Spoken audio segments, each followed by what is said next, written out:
Bom dia, irmãos. Mais um domingo, a escola dominical na sua casa, eu no meu escritório, né? Bom, para lembrar, no ano passado, nós começamos esse estudo que eu tenho chamado Vivendo neste Mundo das Trevas como Luz. E a primeira parte que vimos, eu tinha titulado Mudados da Escuridão para a Luz, falando sobre nossa salvação. Eu talvez não dei esta para vocês, mas vocês vão ver os 4 pontos, os quatro lições que gastamos tempo em. A primeira foi nossa condição perdida, como era aqui quando éramos perdidos. E depois, segunda, nossa salvação e como fomos salvos. E depois nossa justificação, e a quarta era nossa natureza nova, e nossa associação com Cristo e tudo que está envolvido. E depois passamos para a segunda parte, a escuridão que fica. Eu tenho repetido isso várias vezes, a escuridão que fica. Somos salvos, cada um de nós. Salvação está em 3 tempos, ou partes, passado, presente e futuro. No passado, no momento de aceitar Cristo, baseado na obra de Cristo, né, fomos salvos da pena do pecado. E no tempo presente, estamos sendo salvos do poder do pecado. E no futuro, um dia, seremos salvos da presença do pecado, mas está nesse tempo presente que estamos estudando, né? A escuridão que fica, porque ainda somos pecadores. E então falamos, em primeiro lugar, sobre a carne. E não estou falando do corpo, carne, mas o nosso interior, a vida interior. E falamos sobre a carne, né? Nossa natureza velha e os desejos da carne e tudo. E como a carne quer influenciar todo o nosso ser. E depois passamos para o estudo acerca do mundo, que quer entrar e também fazer a mesma coisa. E semana passada nós terminamos a terceira lição, o diabo, vendo como ele também quer nos influenciar, até controlar, e como que ele opera. E hoje nós vamos começar um estudo sobre sofrimento. Vocês vão entender depois, quando entramos no assunto, por que isto. Mas depois, terminando isso, queremos ver equipando para serviço. Mas estamos na parte segunda ainda, né? E hoje de manhã, vamos começar com sofrimento. Mas antes de iniciar, vamos orar. Senhor Pai, nós te louvamos por esse dia, pela semana passada. Pedimos, Pai, que abençoa cada um dos nossos irmãos aqui na nossa congregação, seus lares, suas famílias, Pai. Pai, nos ajuda no nosso estudo da Tua Palavra, Pai. Nos dá entendimento. Esteja comigo, Pai. Esteja com minha língua, com meus pensamentos, para que eu possa explicar bem na Tua Palavra. Pedimos isto, Pai. E esteja com as pessoas que lembramos do nosso irmão Luciano e Dona Shirley, Pai, que estão em 2 continentes e com esse problema do coronavírus estão separados mais tempo do que planejavam. Pedimos, Pai, que consola e esteja com eles nesse tempo de sofrimento. E, Pai, se tiver mais alguém no nosso meio que está sofrendo, Pai, talvez não percebemos, não temos percebido, mas Tu sabes, Pai, e isto nós sabemos que Tu sabes. Ó Pai, que esse estudo pode ajudar cada um de nós. Pedimos isto no nome de Cristo Jesus. Amém. Então, estamos começando o estudo sobre sofrimento. Sofrimento E aflição é algo que todos nós experimentamos. E ninguém é isento de sofrimento de vez em quando, de algum nível bem alto ou super alto ou baixo, mas de vez em quando encontramos sofrimento. Quando enfrentamos, muitas vezes isso nos deixa perplexos. Por quê? Mas geralmente nos esforçamos para entendê-lo. Pode ser definido sofrimento como a resistência à dor e à miséria, amargura, ansiedade e ou angústia. Resistência à dor e à miséria, amargura, ansiedade e ou angústia. Sofrimento está sempre associado às nossas circunstâncias. Porém, devemos guardar em nossas mentes que essas circunstâncias não são o sofrimento, mas são a sua causa do sofrimento. A dor e a miséria do sofrimento são internas. Eles afetam os sentimentos de uma pessoa. Quando experimentamos sofrimento, toda a nossa vida interior torna-se transtornada e agitada. Ficamos feridas nas profundezas da nossa alma. Uma pessoa que vem na mente quando consideramos esse assunto de sofrimento é Jó. Então, leremos agora o relato das circunstâncias que o apresentaram ao sofrimento. E, sendo assim, nós vamos para o livro de Jó, capítulo 1. Jó, capítulo 1. E eu quero começar lendo versículo 13 até versículo 22, até o fim do capítulo, né? Então, Jó 1, versículo 13.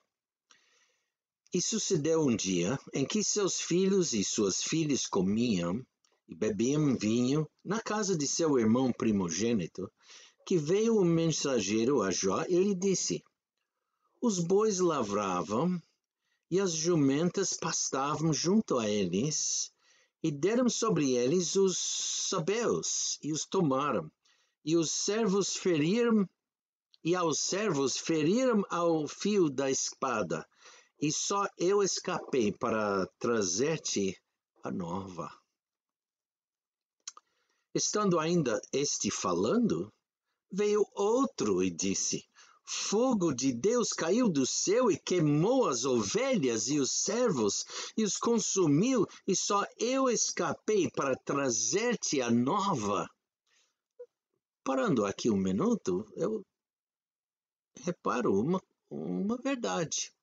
Satanás odeia ovelhas e cordeiros. O que aconteceu é interessante. Todas as ovelhas foram destruídas. Agora, outros animais não, foram levados fora, mas não foram mortos e destruídas. Bom, vamos ver versículo 17 agora. Estando ainda esse falando, veio outro e disse: ordenando os caldeus 3 tropas, deram sobre os camelos e os tomaram, e aos servos feriram ao fio da espada, e só eu escapei para trazer-te a nova. Estando ainda este falando, veio outro e disse: estando teus filhos e tuas filhas comendo e bebendo vinho em casa de seu irmão primogênito, eis que um grande vento sobreveio da além do deserto e deu nos 4 cantos da casa, que caiu sobre os jovens e morreram. E só eu escapei para trazer-te a nova. Então Jó se levantou e rasgou o seu manto, e rapou a sua cabeça, e se lançou em terra, e adorou. E disse: nu saí do ventre de minha mãe, e nu tornarei para lá.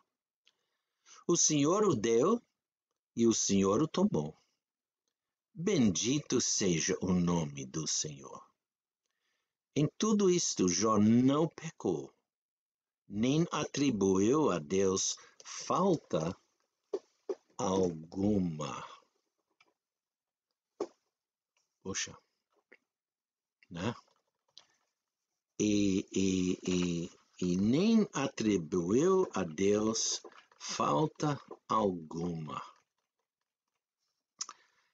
Esta passagem nos mostra as circunstâncias do sofrimento de Jó. Termina com uma declaração de confiança em Deus. Depois que essas coisas aconteceram, alguns amigos de Jó vieram lamentar com ele e lhe trazer encorajamento e conforto. Então, veremos isto em capítulo 2, versículos 11 a 13. Pode entrar e mudar para capítulo 2 e veremos versículos 11 a 13. E nós lemos: Ouvindo, pois, 3 amigos de Jó todo esse mal que tinha vindo sobre ele, vieram cada um do seu lugar. Elifaz o Temanita, e Bildade o Suíta, e Zofar o Naamatita, e combinaram condoer-se dele para o consolarem. E, levantando de longe os seus olhos, não o conheceram, e levantaram a sua voz e choraram, e rasgaram cada um o seu manto. E sobre as suas cabeças lançaram pó ao ar, e assentaram-se com ele na terra. 7 dias e 7 noites, e nenhum lhe dizia palavra alguma, porque viam que a dor era muito grande. Muito grande. Sofrimento é um sentimento interior de tristeza angustiante e profundo. Os amigos de Jó vieram confortá-lo enquanto que estava nesse estado. Talvez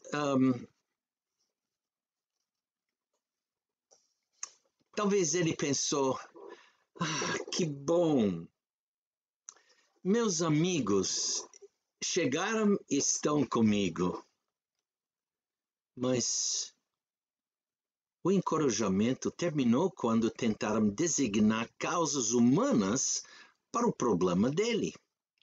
Nem eles nem Jó sabiam das conversas lá no céu entre Deus e Satanás. Acusar Jó de causar sua própria condição não foi útil nem reconfortante. Isso apenas aumentou seu tormento e sua tristeza. O que eles não sabiam é que havia um concurso sobrenatural acontecendo.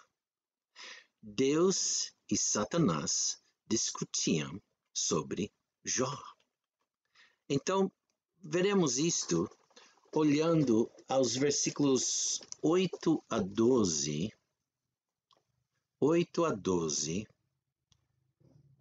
de primeiro capítulo. Vamos lá. 8 a 12 de João 1. E nós lemos: E disse o Senhor a Satanás: Observaste tu meu servo Jó? Porque ninguém há na terra semelhante a ele, homem íntegro e reto, temente a Deus, e que se desvia do mal. Então respondeu Satanás ao Senhor e disse: Porventura teme Jó a Deus em vão? Porventura tu não cercaste de sebe a ele e a sua casa e tudo quanto tem? Parece que ele já tinha tentado entrar, né? Bom, vamos continuar. A obra de suas mãos abençoaste, o seu gado se tem aumentado na terra. Mas estende a tua mão e toca-lhe em tudo quanto tem, e verás se não blasfema contra ti na tua face. E disse o Senhor a Satanás: Eis que tudo quanto ele tem está na tua mão. Somente contra ele não estendas a tua mão. E Satanás saiu da presença do Senhor. Uou, né? Sabe uma coisa? Deus teve grande prazer no caráter e na conduta de Jó. E ele falou a Satanás sobre isso.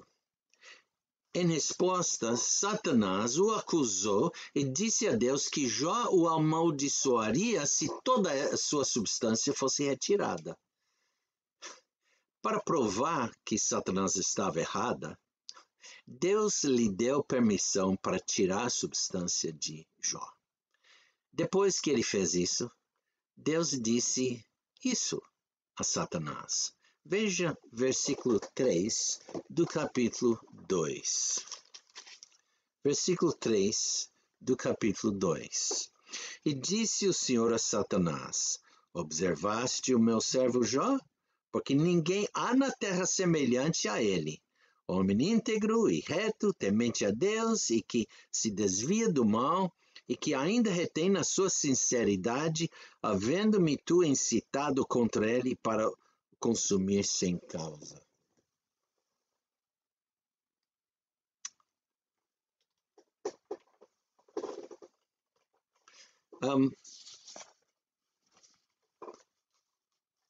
Às vezes, não há causa humana para o sofrimento que vem às vidas dos crentes que estão servindo fielmente o Senhor. Certamente existe aqueles que buscam ativamente o pecado e então têm que viver com suas consequências. Eu estou falando até com crentes, ou acerca de crentes, não de descrentes. Triste. Bom, eles têm uma vida miserável e são a causa da sua própria miséria. Porque pecado sempre tem suas consequências. Mas esse não é o tipo de pessoa abordada nesse livro, acerca da vida de Jó. Muitos cristãos vivem apaixonados por servir a Deus fielmente. Mas eles, como Jó, são levados de vez em quando a uma situação sombria e de sofrimento. Não é por causa de algo que eles fizeram, é por outras razões. E, como no caso de Jó, talvez nem na nossa vida descobrimos por quê, mas tem. De vez em quando, umas pessoas recebem deficiências para lidar pelo resto da sua vida. Eu quero contar a história de Ron Hamilton.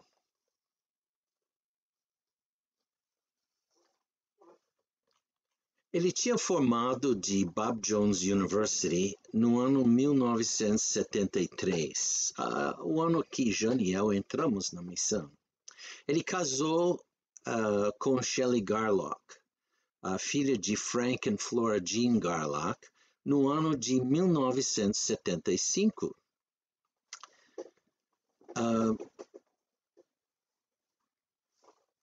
Deu para Jane e eu conhecer Frank e Flora Jean Garlock.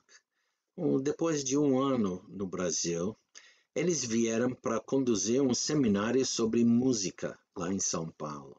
E nós tínhamos o privilégio de hospedá-los por toda aquela semana. Deu para nos conhecer.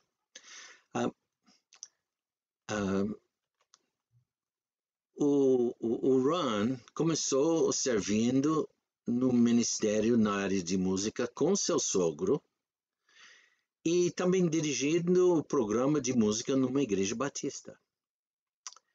Em 1978, fazendo um exame de olhos, pensou normal, era depois de um ano ou mais ou menos, ele achou que devia ter novo exame. O médico notou algo esquisito no seu olho esquerdo. Depois de algumas semanas de exames, o médico descobriu um câncer que, com o tempo, poderia tirar sua vida. Porque ia passar do óleo para todo o resto da sua vida.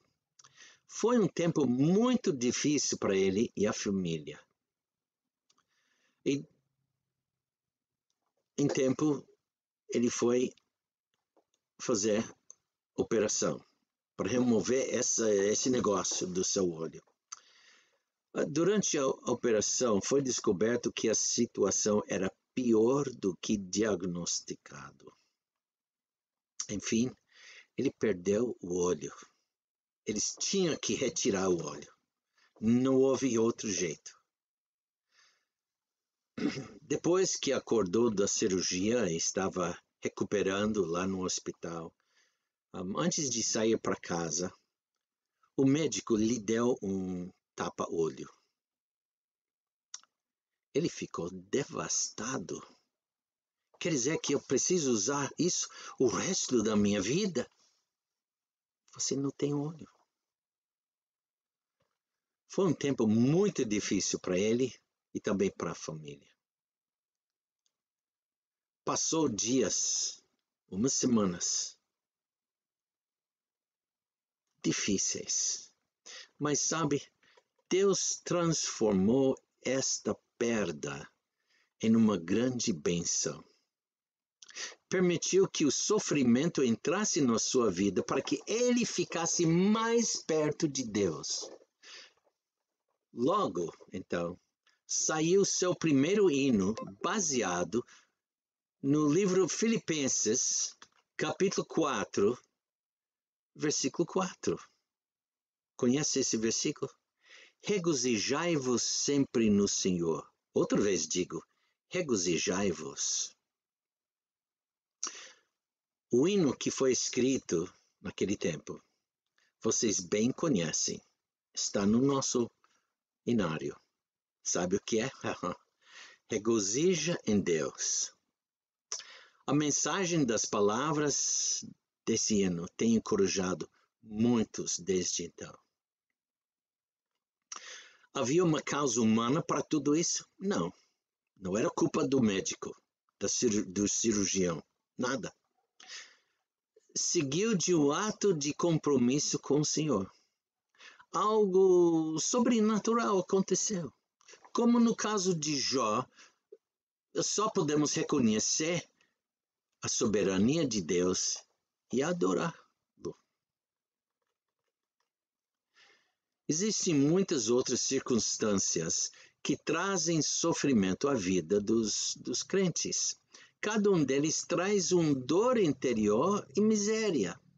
Há problemas financeiros nos quais o ganha-pão perde o emprego. As famílias de militares e também as famílias dos missionários passam por longos períodos de separação das suas famílias devido a seu chamado pelo Senhor. Eu sei disso, Jane sabe disso, porque nós experimentamos isso. Temos 10 netos e conhecemos todos, mas não muito bem. Alguns melhor do que os outros.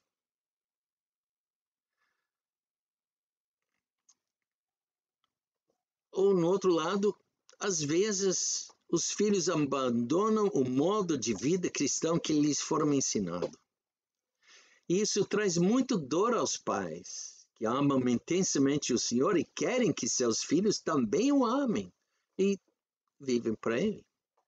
Essas e muitas outras circunstâncias trazem dor e misericórdia e miséria à vida dos crentes. Creio eu que os efeitos do coronavírus causará muito sofrimento aqui no Brasil e no mundo inteiro. E possivelmente entre nossa congregação. Às vezes a pessoa sente que ninguém entende, nem se importa. Isso é sofrimento. O sofrimento é causado por circunstâncias que afetam nossos sentimentos. Eles podem ser como os já mencionados ou diferentes. Ou pode haver várias circunstâncias combinadas, como na vida de Jó. Houve várias razões. E eles são dolorosos e miseráveis, mas como é sofrer dessa maneira? Eu quero apresentar dois outros testemunhos. Um de um profeta da Bíblia e o outro, nosso próprio Salvador.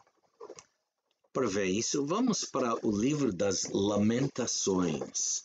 Lamentações. Encontra Lamentações depois do livro de Isaías e de Jeremias, porque segue logo depois do livro Profecias de Jeremias, porque são as Lamentações de Jeremias.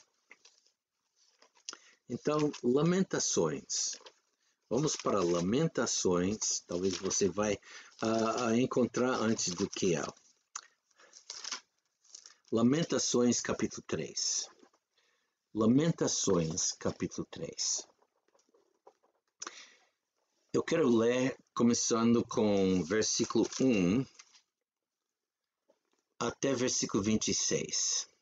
Lamentações 3, 1 a 26. Então nós lemos. Eu sou aquele homem que viu a aflição pela vara do seu furor. Ele me guiou e me fez andar em trevas e não na luz. Deveras fez virar e revirar a sua mão contra mim o dia todo. Fez envelhecer a minha carne e a minha pele, quebrou os meus ossos. Ele ficou contra mim e me cercou de fel e trabalho. Assentou-me em lugares tenebrosos, como os que estavam mortos há muito. Cercou-me de uma sebe, e não posso sair. Agravou os meus grilhões. Ainda quando clama e grito, ele exclui a minha oração. Fechou os meus caminhos com pedras lavradas. Fez tortuosas as minhas veredas. Fez-me como urso de emboscada, um leão em esconderijos. Desviou os meus caminhos e fez-me em pedaços. Deixou-me assolado. Armou o seu arco e me pôs como alvo a flecha. Fez entrar nas minhas entranhas as flechas da sua aljava. Fui feito um objeto de escárnio para todo o meu povo, e a sua canção todo dia. Fartou-me de amarguras. Embriagou-me de absinto. Quebrou com cascalho os meus dentes. Abaixou-me na cinza. E afastaste da paz a minha alma. Esqueci-me do bem. Então disse eu, já pereceu a minha força, como também a minha esperança no Senhor. Lembra-te da minha aflição e do meu pranto, do absinto e do fel. Minha alma certamente disto se lembra, e se abate dentro de mim. Disto me recordarei na minha mente, por isso esperarei. As misericórdias do Senhor são a causa de não sermos consumidos, porque as suas misericórdias não têm fim. Novas são cada manhã, grande é a tua fidelidade. A minha porção é o Senhor, diz a minha alma. Portanto, esperarei nele. Bom é o Senhor para os que esperam por ele, para a alma que o busca. Bom é ter esperança e aguardar em silêncio a salvação do Senhor.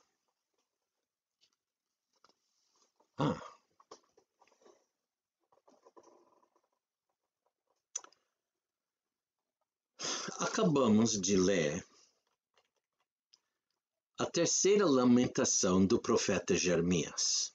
Ele escreveu durante um tempo de severa correção do povo do Senhor, da nação. As primeiras duas lamentações estão nos primeiros 2 capítulos. Agora, você tem notado como ele expressa fortes sentimentos de sofrimento, até abandono por Deus, versículo 8 e 18? Mas, irmãos meus, ele também termina com uma declaração de confiança em Deus. Ele sabe que o Senhor é bom para aqueles que esperam por ele. Esta é uma verdadeira expressão de um coração confiante em tempos de sofrimento e aflição.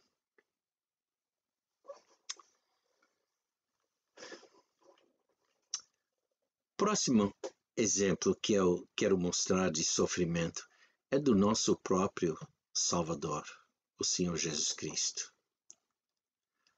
Depois de ser traído, Jesus foi levado a 3 juízos, todos esses conduzidos ilegalmente, e durante o tempo todo foi fisicamente e injustamente humilhado, maltratado e injuriado.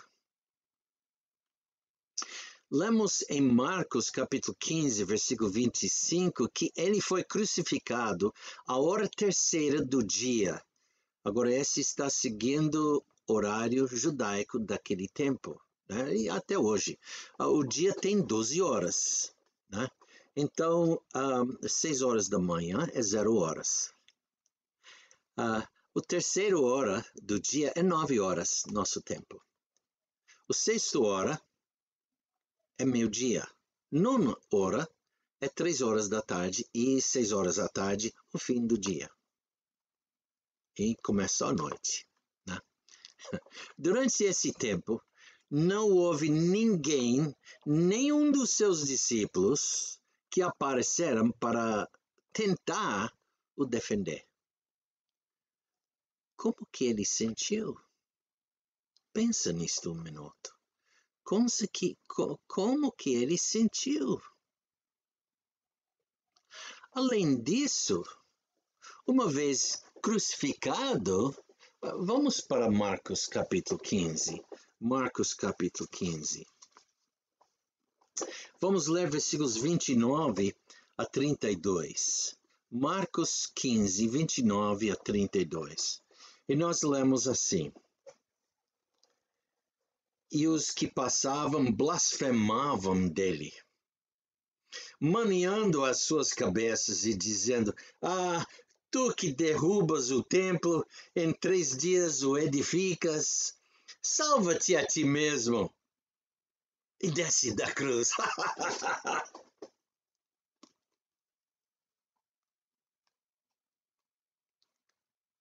E da mesma maneira também, os principais sacerdotes, pegou isso, os líderes religiosos do tempo dele.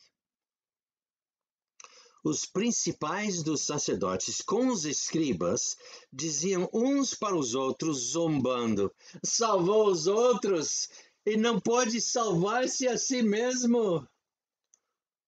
O Cristo, o Rei de Israel, desça agora da cruz para que o vejamos e acreditamos. Também, os que com ele foram crucificados os injuriavam. Uou!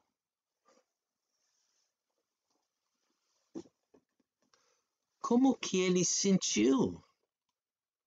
Como que ele sentiu?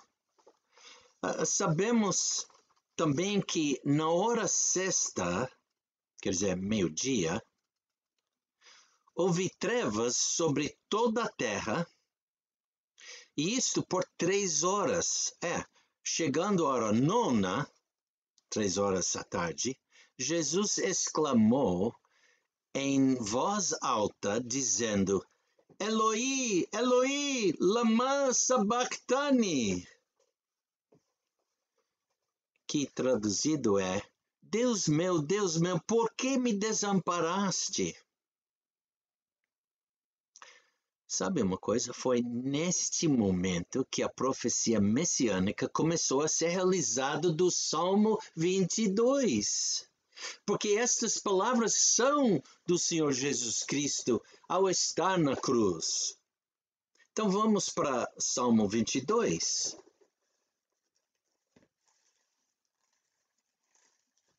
Salmo 22.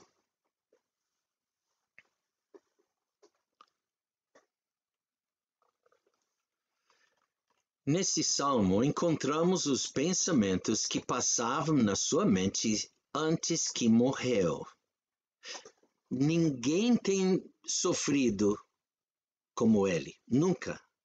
Nesse mundo, ninguém tem sofrido como ele.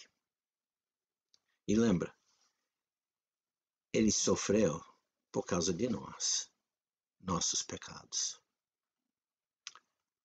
Então vamos ler alguns versículos, Salmo 22. Deus meu, por que me desamparaste? Por que te alongas do meu auxílio e das palavras do meu bramido? Deus meu, eu clamo de dia e tu não me ouves? De noite e não tenho sossego? Porém, tu és santo, tu que habitas entre os louvores de Israel. Em ti confiaram nossos pais, confiaram, e tu os livraste. A ti clamaram e escaparam, em ti confiaram e não foram confundidos. Podemos ler o resto desse capítulo e podemos ver mais descrição dele do que estava acontecendo com ele. Como foi cercado, como foi traspassado suas mãos, seus pés. Tudo está escrito aqui, palavras dele. Não pronunciou essas palavras, mas pensou na sua própria mente. Esse é o que está recordado para nós entender um pouco do sofrimento dele. Jesus demonstra algo importante nesses versículos. Em primeiro lugar, ele expressa os sentimentos de sofrimento. Vimos isso na vida de Jó. Segundo, ele se encoraja lembrando da fidelidade de Deus para com Israel. E em terceiro lugar, ele manifesta a sua confiança em Deus com louvores nos versículos 3,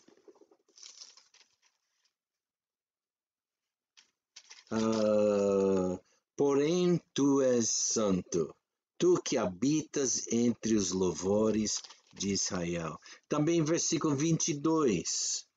Então declararei o teu nome aos meus amigos, louvar-te-ei no meio da congregação. E versículo 25, o meu louvor será de ti na grande congregação. Pagarei os meus votos perante os que o temem. Interessante. Porém, tu és santo, né? Pensando nisto, eu quero voltar ao Ron Hamilton. Eu falei que ele escreveu o hino. Vamos ver o que ele escreveu. Regozija em Deus, é hino número 326 da Voz de Melodias. Vou ler. Deus nada faz sem um plano ou razão. Quando prova seu servo e lhe dá formação, dá graças a Deus quando o teste se faz. Em trevas nos dá sua paz. Regozija em Deus, que erros não faz. Ele sabe o fim do caminho em que vais.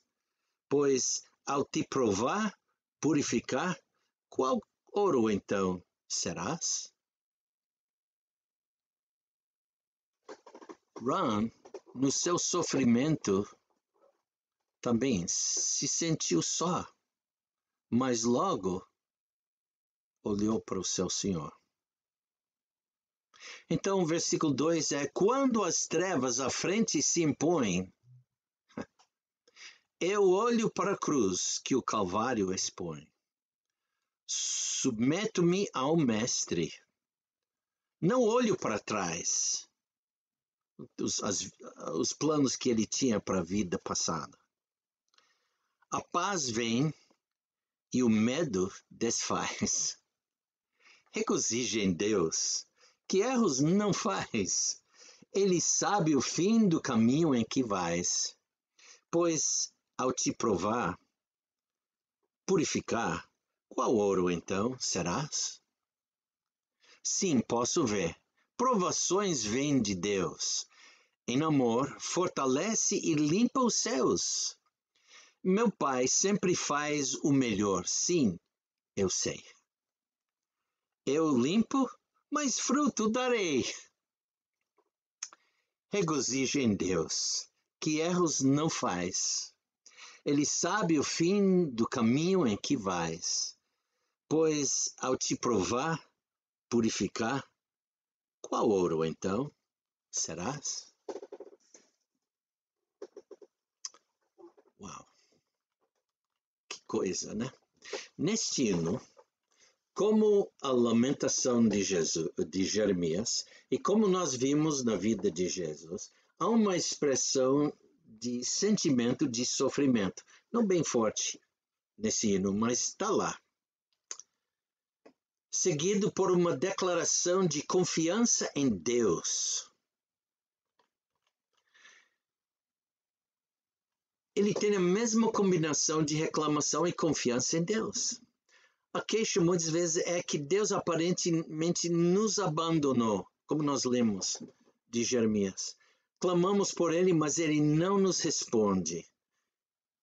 Desfaz nossas orações. Não, mas Ele está ouvindo. Estamos sozinhos em nossa dor e tristeza só quando esquecemos que Ele está conosco.